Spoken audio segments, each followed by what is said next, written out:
వరస కట్టు కుంకుమ బొట్టు కంచి పట్టు పంచే కట్టు అల్లుకుంది అనుబంధము మమతలు ముడివేస్తూ తను తన తాళి బొట్టు ఆమె తన ఆయువు పట్టు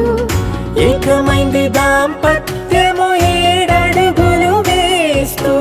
నాలో సగం నీవంటూ నీలో సగం నేనంటూ జనుమలు జతపడువలపుగా ఇరు మనసులకొక తలపుగా కలగలిసిన ఒక తను శతమానం భవతి